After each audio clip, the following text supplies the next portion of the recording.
Welcome to Pakistan Today from our Islamabad studio. I'm Chris Taylor. Iran's Foreign Ministry spokesperson Ismail Baghai says Tehran holds no hostility toward neighboring countries and maintains no disputes with regional states. During a weekly media briefing, Baghai stated that talks with the United States are continuing through Pakistani mediation efforts. He warned that the United States and Israel remain a threat to regional stability and urged regional countries, particularly the United Arab Emirates, to draw lessons from recent developments in the Middle East. Baghai also confirmed that Iran is working on new procedures for transit through the Strait of Hormuz, with consultations underway with Oman.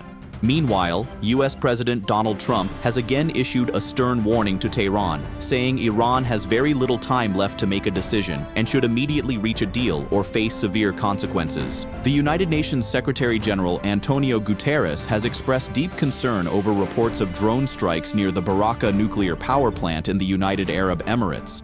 In a statement, the UN chief said the incident reportedly caused a fire at an electrical generator located within the plant's perimeter. Guterres warned that the attack highlights the urgent need to prevent further escalation in the region. He stressed that attacks near civilian infrastructure, especially nuclear facilities, are unacceptable and violate international law. The Secretary-General urged all parties involved to immediately halt the fighting and avoid any actions that could further endanger regional peace and security. Pakistan has also strongly condemned the reported drone attack on the Baku nuclear power plant in the UAE. The Foreign Office expressed full solidarity with the Emirati leadership and people, describing the deliberate targeting of nuclear facilities as a serious violation of international law, humanitarian principles, and global nuclear safety regulations under the UN Charter and International Atomic Energy Agency standards. Officials warned that such attacks could have devastating consequences for both human lives and regional stability. Prime Minister Shehbaz Sharif also condemned the incident and called on all parties to exercise maximum restraint, emphasizing that dialogue and diplomacy remain the only path toward lasting peace in the Middle East. Now to domestic developments. Khyber Pakhtunkhwa Chief Minister Mohammad Sohail Afridi has written to Prime Minister Shehbaz Sharif, urging the immediate restoration of gas supply to the CNG sector in the province. The chief minister said the suspension has created serious concerns among businesses and citizens alike. He stated that Khyber Pakhtunkhwa produces approximately 494 million cubic feet of natural gas per day, while consuming only around 120 million cubic feet daily. Referring to Article 158 of the Constitution, Afridi argued that gas-producing provinces hold the first right to utilize their own resources.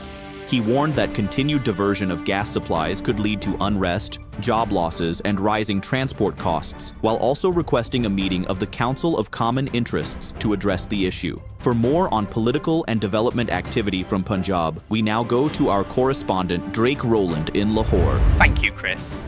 Punjab Information Minister Uzma Bukhari says the provincial pavilion for the Apni Chat Apnagar housing initiative in Baku has attracted significant international attention.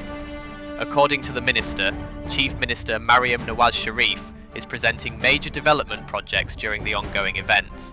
Bukhari described the housing scheme as one of the world's largest public housing initiatives, claiming that 100,000 homes have already been completed, while 60,000 more are currently under construction.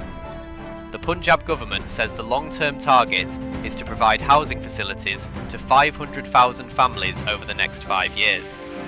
Officials believe the program is helping project Pakistan's development efforts on the international stage. Thank you, Drake, for that report from Lahore. In another major development, the Prime Minister has relaxed restrictions on business operating hours across the country ahead of Eid-ul-Adha. Under the temporary relief measures, all shops, bazaars, markets, and shopping malls will remain exempt from the 8 p.m. closing restriction until May 31st. The decision also covers bakeries, tandoors, restaurants, grocery stores, and other essential businesses. In Islamabad, markets will remain open throughout the week without time restrictions.